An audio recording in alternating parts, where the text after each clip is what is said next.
How you doing, guys, and welcome to your hip mobility program. So what we're going to start off here is just a nice little deep lunge. We want to try and get that leg back into a position where you're going to stretch your hamstring and you're going to lunge forward to trying to get those hip flexors to loosen out a little bit. The idea of this is to try and go as deep as possible. You will feel a bit of a pinch in the front of your knee, or sorry, in the front of your hip, but you'll also, as you start to do more reps of it, you will start to loosen up into that position. So don't be alarmed if it's quite tight at the very start. It will loosen up towards the end, and the idea is to get into that deep lunge, drive that knee forward and try and spread those two knees away from each other as much as you can.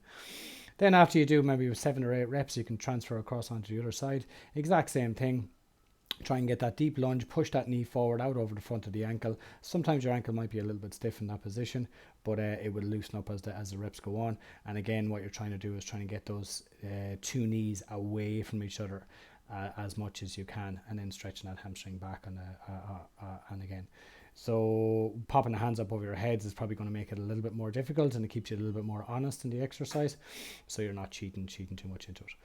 So next exercise, we're just going to go into a sit back lunge. So you're just going to spread that leg out as far as you can to one side. Now it might be a little bit difficult if your knee's getting a little bit sore, and pop a pad underneath that right knee that's down on the ground. And you want to make sure that that leg is in parallel, so in line with your knee that's on the ground. And all you're simply doing is sitting back down onto your ankle and straightening back up again. Same thing you want to do on the opposite side. Try and sit back down onto the ankle and come up, and you feel that stretch on the inside of the groin. It's kind of like a position that most of us don't get into during the day. We don't get a chance to stretch out those groins, so it's a nice one just to open up those hips as much as you can. Now this is what we call a hip car. Now what you're trying to do here is just get as much rotation in that hip as you can.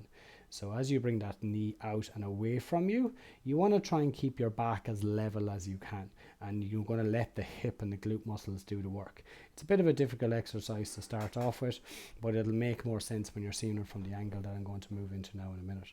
But what you're trying to do is get as much rotation through that hip as you can, and try and get that knee as wide as you can away from your body. Now you see it in this position where the ankle comes round. So just watch what the knee does more so than what the ankle.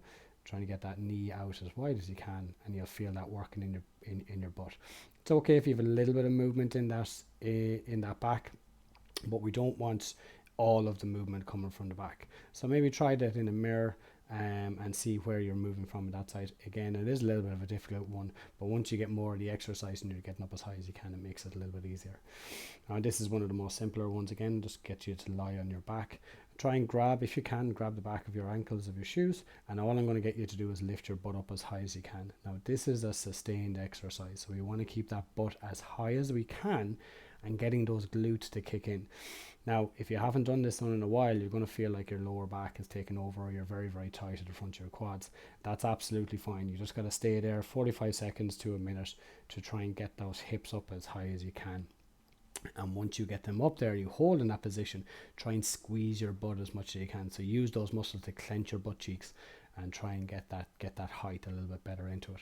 But yeah, again, it's a sustained position that you want to hold into, and the more you do it and stay there for longer, then the easier it becomes. This one's just a little bit more of a rotation. So that foot that's kept in front, you keep that planted on the ground, and what you're trying to do is open up your hips towards the side that you're facing.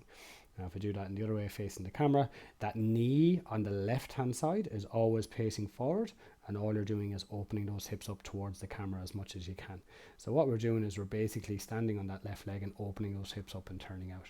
And you can do maybe 12 to 15 of them on one leg, and after, as I said, it'll be stiff at the very start, but then it'll begin to loosen up as you start to get used to it, and you can do them on the right or on the left.